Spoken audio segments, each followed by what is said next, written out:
Jinwoo is very popular with the ladies. He could have picked up anyone. Any room he walked into, he left with a flood. But he picked Cha Hae-In, the baddest of them all. It should have been me, not him!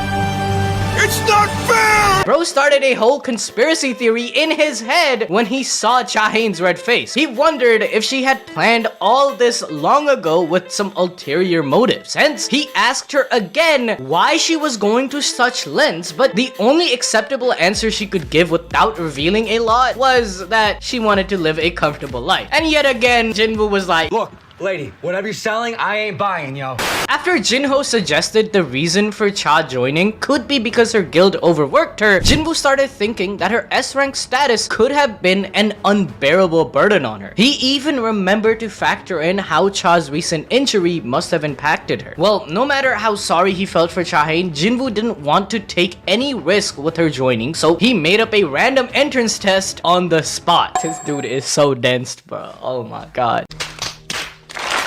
But Cha's nindo, her ninja way, was to never back down and never give up, as she simply agreed to the test of taking down a summoned beast of Jinwoo. This even surprised Jin, making him wonder if she was actually serious or just stubborn. In fact, Cha felt that Jinwoo was underestimating her, so he promised to choose his strongest beast. Well, okay, he actually doesn't send out his strongest beast, because Jinwoo still had a bit of pity and wanted to avoid traumatizing his future wife by summoning Beru, the Ant King, who almost killed her just a few weeks ago. Hence, he called upon Igris, which to Jinwoo's surprise, she made light work of. Like, bro, she defeated Igris with the Demon King's sword. Like, she is busted. This completely stunned Jinwoo. Like, she's bad as and she can fight. What the But to make matters more unbelievable, Cha ordered Jinwoo to summon Beru, and she wanted her rematch. This bold brilliance had taken Jinwoo back one more time. So after giving her one last warning, he summoned the Ant King. But as he pulls out his claws to defeat Cha, Jinwoo instantly threatens him. He wanted Beru to fight without hurting her at all. And if that didn't happen, Jinwoo swore he would make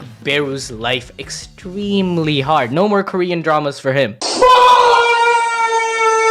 This shows that Jinwoo had so much faith in Cha's skills that he just couldn't deny her request to fight Beru, but he also wanted to protect her without compromising her honor, which is why he's taken aback when Cha doesn't step back from battle despite witnessing the overwhelming difference between her and Beru's skills, as she wasn't even at her 100% yet. She kept pushing and got close enough to actually land a serious hit on Beru with all her mana. The shadow completely lost control as his instinct kicked in, going against Jinwoo's commands. However, just before he could severely injure Cha, Jinwoo stepped in. This time, he was right on time to save her, but the way she was risking her life for a simple entrance test to a nameless guild made even less sense to him. And he finally started asking the right questions, straight up asking if she wants his big black shadow. This flustered Cha Hae-In, but being unable to hold back, she blurted out the truth. Yes, she wants him.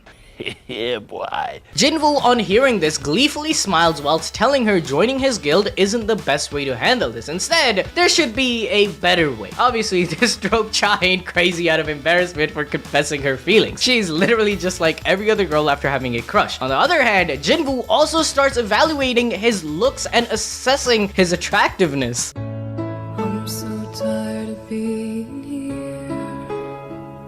But while Cha Hae-In is having her meltdown, she remembers Bingyu's words when he was healing her. He left a note for Jinwoo to her, saying that he should be careful of the power within him. All you Chads who have our notification bell on will know from this video, Jinwoo isn't human, that Jinwoo is not a human, but the vessel for a monster, the Shadow Monarch Ashborn. Cha Hae-In had forgotten this message until now, but at this point, it's just another excuse to go and meet up with Jinwoo, right? So, because she needs to tell him this message. But the chance to do this didn't come until chapter 123, where she unexpectedly ran into him. More like she had left her car in the parking lot of Jinwoo's office back from the time of the entrance test, but she freaked out when she saw Jinwoo. As soon as Cha Hae-In noticed him, she turned to run away, yet Jinwoo instantly reached for her, demanding to know why she was doing so.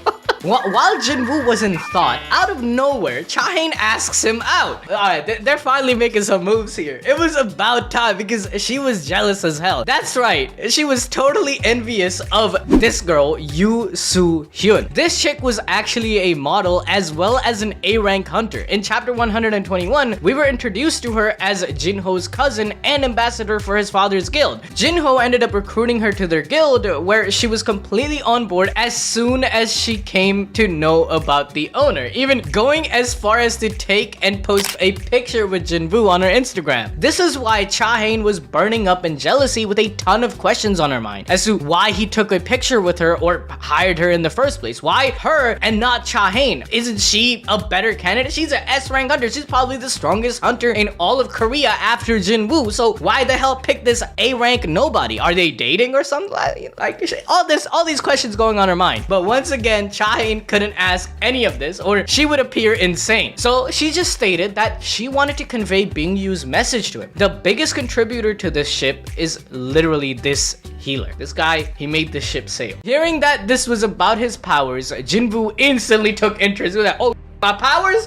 Tell me more. Told him about the dark nature of his monster abilities. This created a new goal for Jinwoo as he wanted to discover the root of his power. After these events, they fought in quite a few battles, but it wasn't until chapter 170 that we saw a heartwarming moment from Jinwoo. At this point, he had already decided to sacrifice himself and shoulder all the burden of ending the war between the monarchs and the rulers for once. However, he knew that this wouldn't come without a great price, which was that Jinwoo would probably be forgotten by everyone as the world would completely change. So he called Cha Hae-In, reminiscing how they hadn't met in quite some time but promised to do so soon. She made Jinwoo promise that he would come to see her, to which he agreed, stating that he'd come back to her no matter what. And they spend the entire day and night together, going to amusement parks, having a good dinner, going to the woods, at a cabin, all that stuff. Clearly, this was a farewell promise from Jinwoo to her before throwing himself into a massive war beyond anyone's imagination. As this came to an end, he made another shocking decision. He asked the rulers to use the Cup of Reincarnation, a magical tool that could turn back time 10 years so that he could kill the monarchs before they ever came to Earth and stop all the deaths they caused. As is evident, this would restore everyone's lives to a decade ago with no memory of Jinwoo. He himself returned back to him as a kid, but with a mammoth purpose. He had to enter the world of endless darkness and stay until he killed all the monarchs, which was a total time of 27 years. The only good news is that since time moved differently on Earth, only 2 years had passed there. However, this disoriented Jinwoo a lot, as even his presence was altering people's lives due to his incredible amount of mana. Even all the hunters from the past timeline were living a normal life now. Just as he was perplexed about his role on Earth and what he should do next, he runs into Cha Hae-In once again. This time, it was Jinwoo's chance to yearn for her, as he even joined the track team in their school in the hopes of meeting Cha Hae-In. Since Jinwoo has never failed at anything in his life after he became a hunter, he succeeds as he comes to Cha Hae-In's rescue once again. When she hurts her ankle on the first day of an athletic meet, Jinwoo healed her. This leads to them talking, and Cha Hae-In reveals that she vaguely recalls knowing and coming across Jinwoo, but can't really place it. In fact, she even notes that he has a really nice scent. Now, you might be wondering, how exactly is this happening? Shouldn't her memories be wiped? Alright, let me explain it. Since like the Cup of Reincarnation is the tool of the rulers, but because they've used it so much, it has kind of like lost its power with every use, and this was the last chance to use it, making its power to alter reality significantly weaker. Hence, people like Cha Hae-In and even Go-Gun-hee could feel something familiar from their past memories, showing us just how down bad Cha Hae-In had fallen for Jinwoo, that their love transcended even time, which is why he promised to tell her everything when she beats his track time record. This led to their relationship blooming once again, and they finally go out on a date on Christmas. When Jinwoo told her that he was was aiming for a certain university to meet a particular person, Cha Hae-In got a little upset wondering if it was a girl. But this time, she had to know everything about Jinwoo, his thoughts, aspirations, past, and if they had ever met before. Hence, she came up with a master plan to race him to a tree, and if she won, Jinwoo would come clean. But there was a plot twist, as she dared Jinwoo to stay still if he liked her, which had all his shadows laughing their asses off at how Jinwoo lost at something for the first time. Realizing how much he loved Cha Hae-In, went through all their memories together. He caught up with her, and ladies and gentlemen, the moment we've been waiting for this entire video is here. They finally kissed. I'm talking about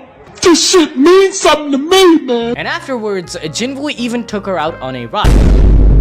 I mean, they flew in the sky on Kaisel's back, something that Jinwoo himself had foreshadowed as he opened up to Cha Hae-In about everything. This was only the start for them because they got married, and in chapter 191, they have a son called Sung Soo-ho. And let me tell you, this dude is going to surpass his father, because later we have a sequel where Sung Soo-ho becomes faster than light, stronger than anyone we have ever seen as he faces off against multi-dimensional gods. I mean, what else could you expect from the son of the top 2 hunters of the entire world? Anyways, if you guys enjoyed this, be sure to check out the video on Jinwoo and all his abilities. Like, this dude is beyond broken. Every single one of his abilities is devastating, so go check that video out. And his shadows.